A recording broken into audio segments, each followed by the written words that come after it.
Shalom, selamat pagi Bapak Ibu Saudaraku yang dikasihi Tuhan. Salam sejahtera buat saudara semua dimanapun berada. Saya mengajak Bapak Ibu Saudara untuk bersaat teduh dan berdoa dalam renungan penuntun kehidupan setiap hari. Kiranya damai sejahtera dan sukacita oleh Roh Kudus senantiasa melimpah dalam hati dan kehidupan kita semua. Tema renungan kita hari ini, bersungut-sungut karena orang berdosa diselamatkan. Ayat bacaan kita terdapat di dalam Injil Lukas 15 ayat 1-7 dan di dalam ayat yang ke-1 berkata demikian. Para pemungut cukai dan orang-orang berdosa biasanya datang kepada Yesus untuk mendengarkan Dia. Maka bersungut-sungutlah orang-orang Farisi dan ahli-ahli Taurat, katanya, Ia menerima orang-orang berdosa dan makan bersama-sama dengan mereka.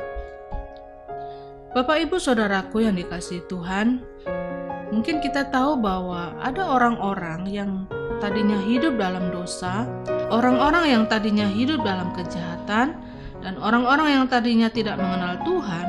Lalu kita melihat karena oleh kuasa Roh Kudus, karena jamahan Tuhan akhirnya mulai terbuka, menerima Yesus Kristus sebagai Tuhan dan Juru Selamat.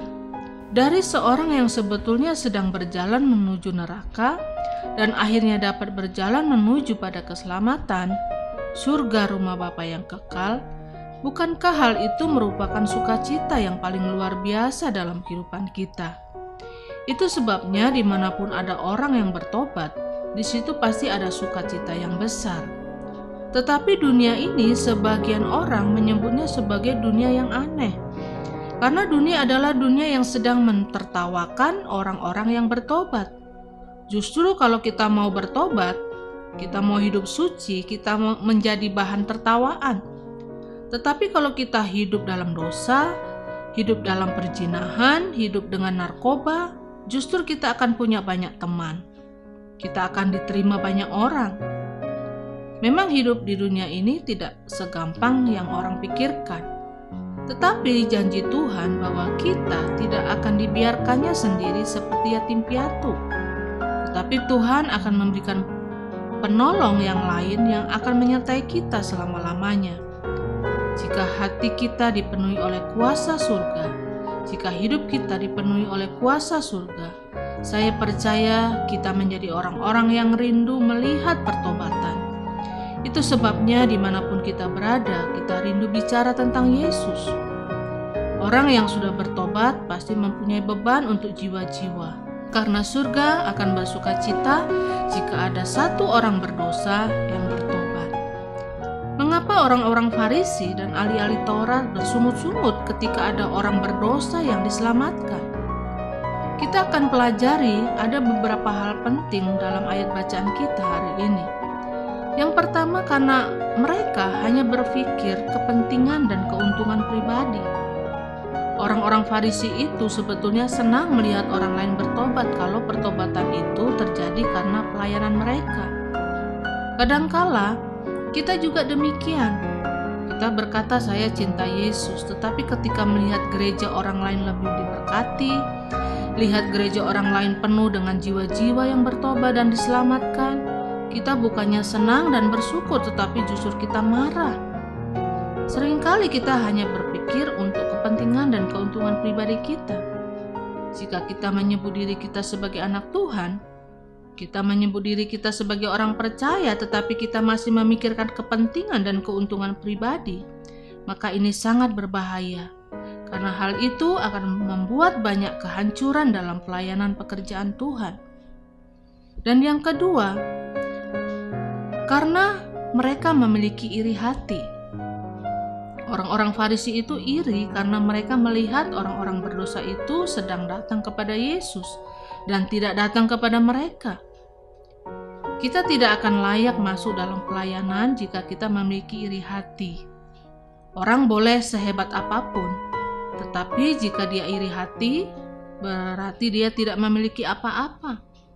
Orang yang iri hati jangan terlibat dalam pelayanan, karena hal itu akan menjadi bom waktu yang suatu saat akan meledak dan menghancurkan segala sesuatunya. Yang ketiga, mengapa orang-orang Farisi itu bersungut-sungut? Karena mereka tidak dapat memahami rahasia surga. ayat yang ke-7. Mereka tidak mengerti rahasia surga. Yang mereka pikirkan hanya kepentingan mereka, keuntungan buat mereka, hal-hal daging yang menguasai mereka. Kalau kita mengerti apa isi hati Tuhan, apa yang sebetulnya surga kehendaki, dan kita jalani jalan itu, maka hidup Kristen akan menjadi hidup Kristen yang kuat. Karena itu Bapak Ibu Saudaraku yang dikasihi Tuhan, jika saat ini dalam hati kita ada iri, ada rasa tidak senang melihat pertobatan seseorang, sekaranglah waktunya kita meminta pengampunan dari Tuhan. Bersukacitalah dan bersyukurlah jika ada orang lain bertobat dan diselamatkan, karena Yesus datang bukan hanya untuk orang benar, tetapi Yesus datang untuk orang berdosa. Amin. Mari kita berdoa. Kami bersyukur Tuhan buat pelajaran penting hari ini yang kami terima lewat pembacaan firman-Mu, lewat renungan yang kami dengar pada hari ini, bahwa sesungguhnya Tuhan, Engkau punya visi yang besar dalam hidup kami, di mana kami mau pergi memberitakan Injil, sehingga lewat pemberitaan Injil itu ada banyak orang yang boleh diselamatkan. Dan jika ada orang-orang yang bertobat, ada orang-orang yang diberkati, ada orang-orang yang Tuhan pakai lebih hebat dari kami bersyukur Tuhan, dan kami mau belajar untuk tidak memiliki hati yang iri, hati yang dengki, tetapi kami mau belajar untuk dapat menjadi alat dalam tangan Tuhan lebih lagi. Kami mau Tuhan pakai kami, karena kami tahu Tuhan punya rencana yang besar buat dunia ini, buat umat manusia. Karena itu Tuhan pakai kami, urapi kami, supaya lewat hidup kami boleh membawa banyak jiwa datang kepada Tuhan. Terpujilah nama-Mu Bapa, di dalam nama Tuhan Yesus kami berdoa. Haleluya. Amin. Kiranya berkat yang sempurna dari Allah Bapa kita, kasih karunia dari Tuhan Yesus Kristus, dan persekutuan yang indah dengan Roh Kudus menyertai kita semua dari sekarang ini dan sampai selama-lamanya. Maju terus dalam tuntunan Tuhan, tetap semangat, sampai jumpa esok hari dalam penuntun kehidupan setiap hari, dan Tuhan Yesus memberkati.